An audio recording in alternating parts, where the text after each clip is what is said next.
Hello दोस्तों, तो कैसे हो आप सभी। स्वागत है आपका हमारे चैनल में जिसका नाम है MCQ विद आशीष। ठीक है दोस्तों, आपने नोटिफिकेशन तो देख ही लिया होगा जो रेलवे का नोटिस आया है। अचानक से इन्होंने हमें शॉक भी कर दिया और हम लोग इससे सरप्राइज़ भी हो गए हैं। ठीक है, एग्ज़ाम डेट आउट हो चुका है, एग्ज़ाम डेट आपको पता भी चल चुका होगा, लेकिन इस वीडियो में हम लोग सिर्फ एग्ज़ाम डेट की बात नहीं करेंगे।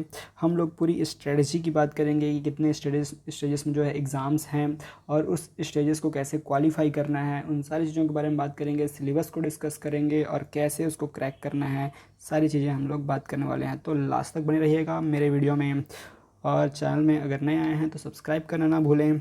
तो आगे बढ़ते हैं फटाक से। तो सबसे पहले हम लोग देख लेते हैं आज का जो नोटिफिकेशन है उसको। आपका एग्ज़ाम होने वाला है 17 नवंबर से। मैं ऊपर ऊपर बता देता हूँ 17 नवंबर से कहाँ तक, एंड ऑफ द दिसंबर लिखा हुआ है। ठीक है, एंड ऑफ द दिसंबर। ठीक है, लगभग आपका 1.5 महीने एग्ज़ाम चलेगा। तो इसके लिए आप सब तैयार हो जाइए। आपके पास कितना टाइम बचा है? आज है आपका 9 सितंबर। ठीक है, और आपको 17 नवंबर तक का टाइम है। उससे पहले ही आपको मतलब 15 नवंबर तक आपको कंप्लीट कर लेना है सारी चीज़ें। आपको इस बीच में पूरी सिलेबस भी कंप्लीट करनी है और आपको क्या करना है, मॉक टेस्ट भी देना है, सिलेबस, ठीक है, मॉक्स, और आपको अच्छे मार्क्स भी लेकर आने हैं सारे मॉक में, और आपको फिजिकल भी करते रहना है। ठीक है, बाकी फिजिकल के लिए आपको टाइम मिलेगा ही, लेकिन आप हल्का फुल्का डेली जो है आधा घंटा अपना जो है वर्कआउट कर सकते हैं, जिससे आपका जो फिजिकल की भी तैयारी हो जाएगी। बाकी आप जो है अपना 8 से 10 घंटे जो हैं ग्रुप डी के सिलेबस को कंप्लीट करने और मॉक देने में लगा सकते हैं। तो आगे बढ़ते हैं तो हम लोग अब जल्दी से बात कर लेते हैं इसके स्टेजेस की, कितने स्टेजेस में ये एग्ज़ाम होते हैं। तो आपको मैं बता दूं, आपका जो एग्ज़ाम का जो है जो टेस्ट होगा, जो ऑब्जेक्टिव MCQ होगा, उसका सिर्फ एक ही एग्ज़ाम होता है, सिर्फ CBT 1 में अगर आप पास हो जाते हैं तो आपको फ़िज़िकल एफिशिएंसी टेस्ट देना पड़ता है, और अगर आप फ़िज़िकल एफिशिएंसी टेस्ट में पास हो जाते हैं तो आपको document verification and medical exam आपका होता है।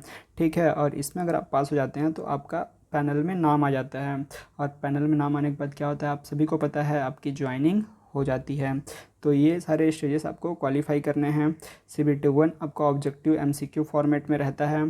ठीक है, जिसके लिए आपको कुछ इसके सब्जेक्ट्स हैं, उसके सिलेबस है, तो उसके बारे में हम लोग बात कर लेते हैं। जैसे कि ये रहा, ये मैंने सिलेबस आपके सामने रख दिया है, आप देख सकते हैं।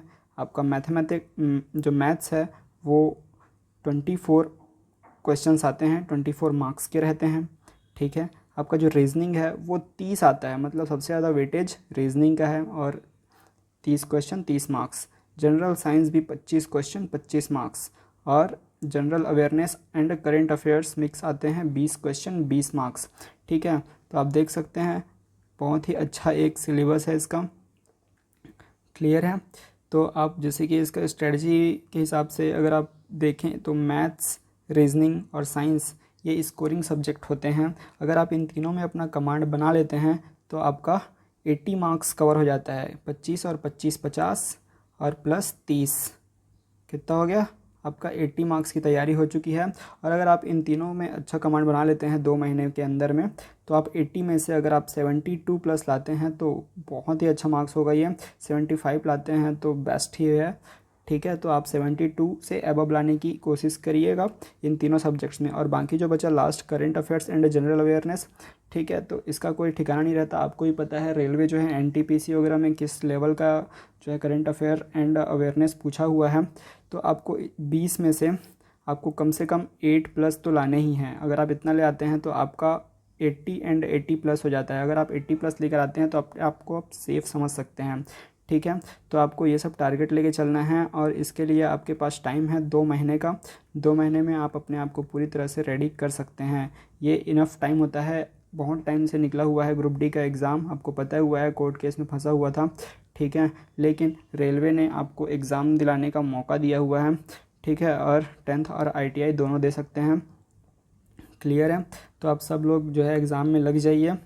ठीक है, इतना दिन से जैसा भी आपका चला हुआ है, लेकिन अब आपको पूरी तरह से रेडी हो जाना है। तो मैंने आपको सिलेबस भी बता दिया है, और फिजिकल टेस्ट के लिए आपको पता ही है क्या करना होता है। फिजिकल टेस्ट के लिए आपको एक वेट दिया जाएगा, गर्ल्स के लिए अलग होता है, बॉयज़ के लिए अलग होता है। उस वेट को आप कंधे में रख के आपको दौड़ना पड़ता है, ठीक है। तो इसके लिए भी आपको थोड़ा थोड़ा आपको प्रैक्टिस करते रहना है, लेकिन ज़्यादा आपको टाइम किसको देना है, CBT 1 को। और फिजिकल के लिए आपको डेली आधा घंटा देना है, उससे आपका माइंड भी बहुत अच्छा रहेगा और आप CBT 1 में भी अच्छा परफॉर्मेंस करेंगे, ठीक है। और अपने डॉक्यूमेंट वेरिफिकेशन और मेडिकल के लिए आपको सफिशिएंट टाइम भी मिलेगा, ठीक है। तो बाकी आप CBT 1 की तैयारी करने के लिए लग जाइए। मैं आपको जो है मैथ्स, रीजनिंग और साइंस की क्लासेस यहाँ पर लाऊँगा और GK की भी आएगी, ठीक है। लेकिन मेजरली मैं ये तीनों सब्जेक्ट्स में वीडियोस लाता रहूँगा। चैनल को सब्सक्राइब कर दीजिए और बेल आइकन की घंटी भी बजा दीजिए ताकि आपके पास नोटिफिकेशन पहुंच जाए जब भी वीडियो आए। डेली आपके में वीडियो डलने वाली है, तो लगे रहिए मेरे साथ और पढ़ाई कीजिए अच्छे से, ठीक है। तो आज के लिए इतना रखेंगे। Thanks for watching, like, share and subscribe. Thank you, bye bye.